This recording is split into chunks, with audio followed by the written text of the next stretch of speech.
It has just been 5 weeks since the racing started in 2023 and we are testing new parts on most of the bikes already. After the Spanish GP, teams and riders had a one-day test which was very important, especially for those who didn't have the start of the season they probably expected. On display were once again a plethora of new parts, including a few surprises and the paddock's worst kept secret.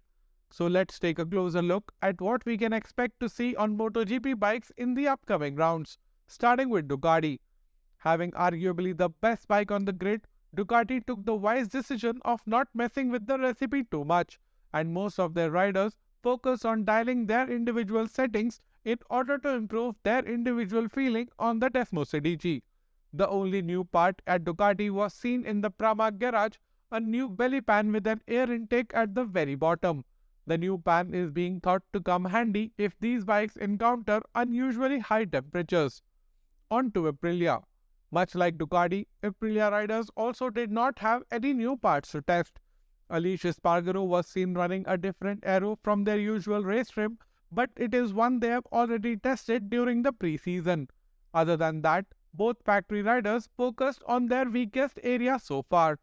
The race starts, with both Aleix and Maverick doing multiple start simulations through the day.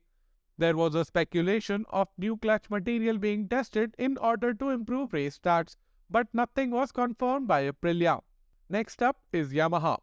Yamaha are in a truly desperate situation and available to test were two new chassis, a new aero package with bigger wings, a new exhaust and a new swing arm. Unfortunately, Fabio's verdict after testing all the new parts was still pretty underwhelming. While he found the performance with the new exhaust and the two new chassis to be more or less the same, he found that the bigger wings were a tad too big considering their top speed disadvantage.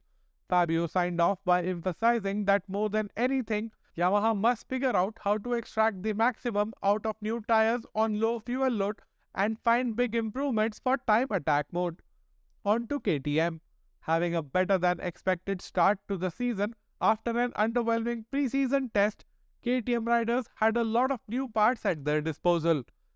Matching their fellow European competitors, KTM are now bringing interesting innovations in aero department. Not only did factory riders test the version of the aero Dani Pedrosa ran in the race, there was a whole new aero package being tested, rumored to be developed from ground up by Red Bull Advanced Technologies. And not only that, Dani Pedrosa was also spotted running a new secret chassis, also being rumored to have been developed by the Red Bull Advanced Technologies. And finally, Honda.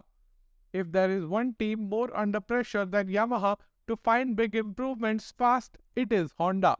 And to their credit, they are doing all they can to dig themselves out of the hole they have been in for the past 3 years. Honda finally ran the new chassis developed by Kalex at the Jerez test.